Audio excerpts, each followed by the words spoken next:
Hello guys, কেমন আছো তোমরা সবাই? আশা করি সবাই অনেক অনেক বেশি ভালো আছো। তোমাদের ভালোবাসায় আমি অনেক বেশি ভালো আছি। আর প্রত্যেক দিনের তুলনায় আজকে আমি একটু বেশি খুশি। কয়েকদিন ধরে মনটা অনেক বেশি খারাপ ছিল, কারণ সকাল সকাল প্রত্যেক দিন নিয়ম করে যে পরিমাণ বৃষ্টি হচ্ছিল সেটা দেখে অনেকটা খারাপ লাগছিল। শুধু আমার না, আমার পার্শ্ববর্তী সকল গ্রামের লোকদেরও হয়তো খারাপ লাগছিল, কারণ আমাকে পার্শ্ববর্তী গ্রাম জামনগর দিয়ে বয়ে যাওয়া গোড়া নদীতে অনুষ্ঠিত হয় গঙ্গা স্নান। প্রত্যেক দিনের মতো আজকেও যদি বৃষ্টি হতো তাহলে হয়তো কেউ সুন্দর পরিবেশ এখানে আসতে পারতো না, আর তোমাদের হয়তো ওই সুন্দর জায়গাটা দেখাতে পারতাম না। আজকের ভিডিওতে এমন কিছু বিষয় তুলে ধরবো যেগুলো তোমরা এখানে ছাড়া অন্য কোথাও দেখতে পারবে না। এই ভিডিওতে আরো দেখতে পারবেন এই গঙ্গা স্নানে এসে আমরা কি কি করেছিলাম, আর এই গঙ্গা স্নান উপলক্ষে আরো কোনো অনুষ্ঠান ছিল নাকি। চলো আর বেশি দেরি না করে ভিতরে যাই।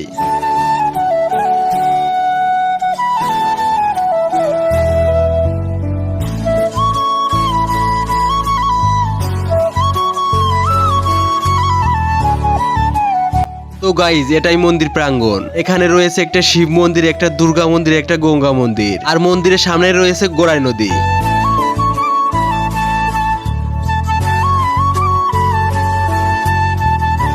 এখানে ঘটেছিল হাজার হাজার লোকের সমাগম, আর ক্ষুদ্র কিছুটা অংশ তোমরা দেখতেই পারছো।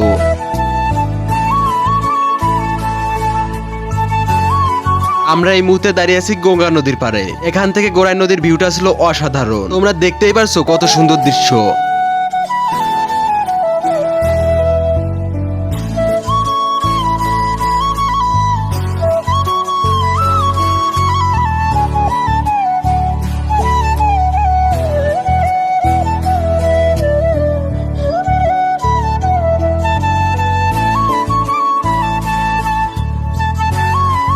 তো গাইজ, আপনি এই মুহূর্তে যে দৃশ্যটা দেখতে পাচ্ছেন এটাই হচ্ছে গঙ্গা স্নানের একটা স্পেশাল দিক, যেটা আপনি অন্য কোনো জায়গায় দেখতে পারবেন না। আপনি এই গঙ্গা স্নানে এসে দেখতে পারবেন কিছু ছেলে কিছু একটা নিয়ে জলের ভিতরে লাফালাফি করছে। আপনি কি এখনো গেস্ট করতে পেরেছেন ওরা কিসের জন্য লাফালাফি করছে? যদি গেস্ট করতে পারেন তাহলে অবশ্যই কমেন্টে বলে দিবেন, আর যদি না পারেন তাহলে সমস্যা নাই, আমি বলে দিচ্ছি। যারা এই দিন এই গঙ্গায় স্নান করতে আসে তারা গঙ্গা মায়ের জন্য কিছু ফল নিয়ে আসে। ওই ফলগুলোই তারা নদীতে ছেড়ে দেয়। ওই ফলগুলো নেবার জন্য নদীতে এত ঝাপাঝাপি। এটা তারা মজা এবং পুরনো ঐতিহ্য ধরে রাখার জন্য এই কাজটা করে থাকে। এখানে নির্দিষ্ট কিছু নিয়ম মেনে যে কেউ অংশগ্রহণ করতে পারে। তো গাইজ, আমরা অনেকক্ষণ দাঁড়িয়েছি এই নদীর পারে। আমাগো মন ছটফট করছে এই নদীতে নামার জন্য, সেজন্য আমরা একটু দেরি না করে এই নদীতে নামবো। মা গঙ্গাকে প্রণাম করার জন্য আমরা নিয়ে নিলাম লবণ চিনি, যার প্রত্যেকটার মূল্য ছিল 5 টাকা করে। নদীতে নামার আগে কিছু ফটোশুট করে নিলাম, যেগুলো স্মৃতি হিসাবে রয়ে যাবে। ফটোশুট করা হয়ে গেলে দেন চলে যাচ্ছি নদীতে।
নদীতে অনেক সময় স্নান করার পরে আমরা এখন চলে যাচ্ছি পারে। পারে উঠতেই দেখি অনেকগুলো ফল একসাথে করে রাখা।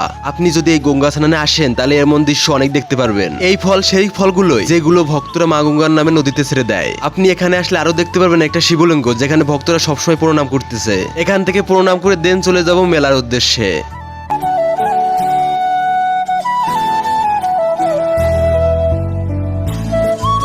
তো গাইজ, আমাদের প্রণাম করা শেষ। আমরা এখন চলে যাচ্ছি মেলার উদ্দেশ্যে।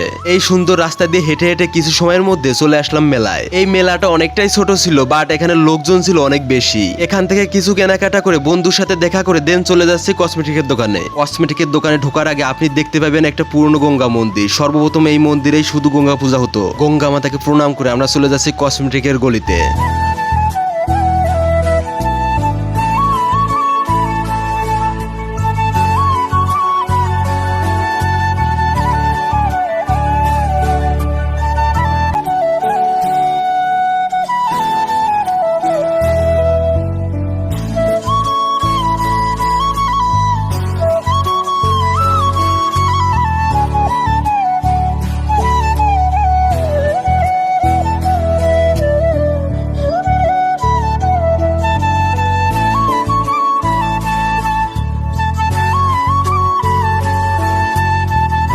আমাদের কসমেটিকের দোকান ঘোরা শেষ, আমরা এখন যাব চটপটির দোকানে।